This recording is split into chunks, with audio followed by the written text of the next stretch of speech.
मी doctor Amol Kasture, MBBS MD medicine.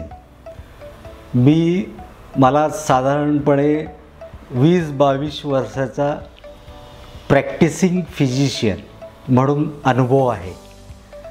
मी diabetes, blood pressure, हार्टचे आजार, Covid, dengue, malaria या सगळ्या पेशंटना मी बघतो आणि योग्य ती ट्रीटमेंट देतो।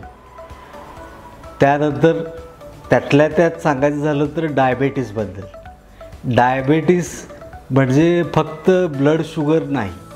डायबिटीज हा आजार ज्याला आपण कॉम्प्रिहेन्सिव्ह केअर ऑफ डायबिटीज म्हणतो। त्याच्यामध्ये कारण डायबिटीज हा असा आजार आहे की तो जवळपास प्रत्येक महत्त्वाचा अवयव शरीरातला, मग मेंदू असेल, हृदय असेल, किडनी असतील, लिव्हर असेल, सगळ्यांवर परिणाम करतो।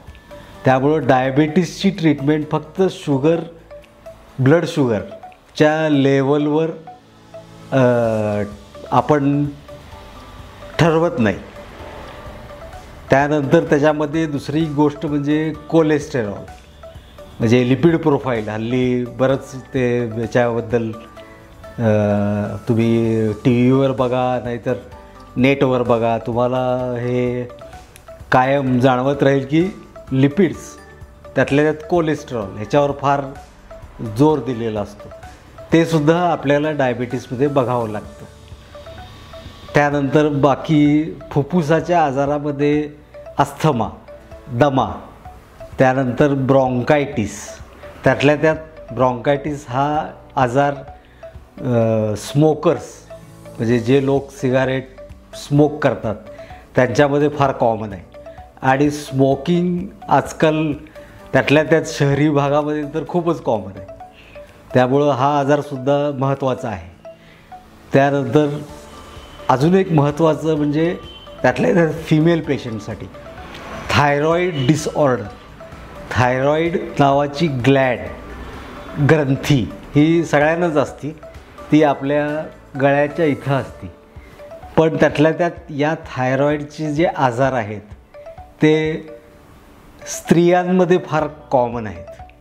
त्यामुळं स्त्रियांमधले थायरॉईडचे आजार या गोष्टी त्याला महत्त्व द्यावंच लागतं। कारण एकंदरीत त्या महिलेची दैनंदिन जी काम करणं किंवा घर बघणं ह्याच्यामध्ये थायरॉईडच्या आजारामुळं बरीच त्यांना अडचणींना तोंड द्यावं लागतं।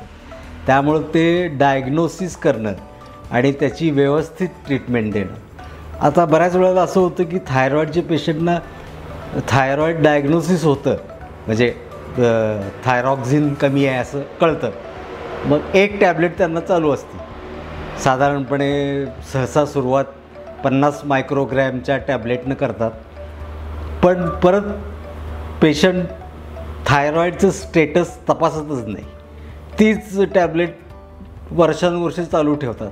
पण तसं नसतं, दर 6 महिन्याला आपल्याला त्या थायरॉईडचं फंक्शन असेस करावं लागतं आणि त्याच्याप्रमाणे जो थायरॉक्झिनचा डोस आहे तो ठरवावा लागतो। या संदर्भामध्ये अधिक माहिती जाणून घेण्यासाठी कृपया डॉक्टर्स हब पुनावळे इथे संपर्क साधावा। धन्यवाद।